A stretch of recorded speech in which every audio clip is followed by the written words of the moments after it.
Apakah kalian memiliki seorang teman yang sok tahu menjelaskan panjang lebar sesuatu padahal kalian sendiri tahu yang dijelaskan oleh mereka adalah hal yang salah? Atau pernahkah kalian melihat orang yang berkomentar tentang konspirasi virus atau pendapat tentang bumi datar di sosial media, padahal apa yang mereka komentari hanya berangkat dari gosip warung kopi atau berita singkat yang kebetulan mereka baca di internet? Jika iya, maka mereka yang kalian lihat sok tahu ini positif sedang mengalami yang disebut sebagai efek Dunning-Kruger. Efek Dunning-Kruger adalah suatu bias kognitif ketika seseorang yang tidak memiliki kemampuan mengalami superioritas ilusif. Artinya, ia merasa kemampuannya lebih hebat daripada orang lain.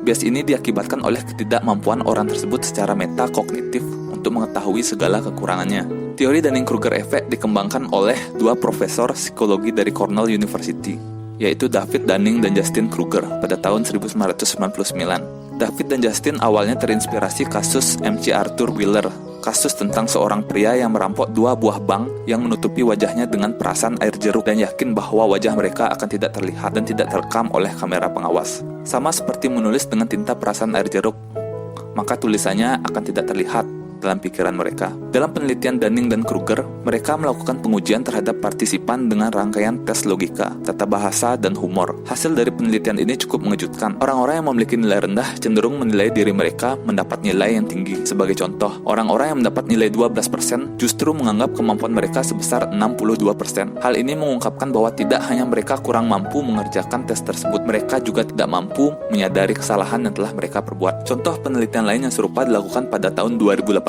oleh Ian Anson, seorang asisten profesor di Universitas Maryland, Amerika Serikat. Dia melakukan survei terhadap 2.606 orang Amerika dewasa dan menguji tentang pemahaman politik warga Amerika Serikat. Hasilnya menunjukkan bahwa orang-orang Amerika yang menganggap dirinya sedikit mengetahui tentang politik justru lebih pintar atau paham pengetahuan politik dibandingkan orang-orang yang mengaku paham politik. Nah, metakognisi sebenarnya adalah kemampuan seseorang untuk membedakan hal yang akurat atas kesalahan. Kemampuan metakognisi mencakup ingatan, pemahaman, terapan, analisis, sintesis, dan hasil evaluasi. Rendahnya kemampuan metakognisi seseorang akan membuat orang tersebut kesulitan menyadari kesalahannya. Menurut Dunning dan Kruger, hal sebaliknya juga terjadi pada orang dengan kemampuan metakognisi yang lebih baik. Hal tersebut akan membuat orang yang bersangkutan memiliki pengetahuan yang lebih baik atas batas dan kemampuan dirinya. Jadi nggak jarang hal inilah yang kemudian pada titik tertentu menjadikan seseorang menderita yang disebut sebagai impostor syndrome. Berikut adalah gambaran tentang bagaimana Dunning-Kruger Effect menggambarkan hubungan antara kepercayaan diri dengan tingkat kompetensi yang kita miliki. Jadi sebenarnya apa sih bahayanya dari Dunning-Kruger Effect ini? Ini akan berbahaya jika seseorang yang memiliki secuil informasi mengenai suatu topik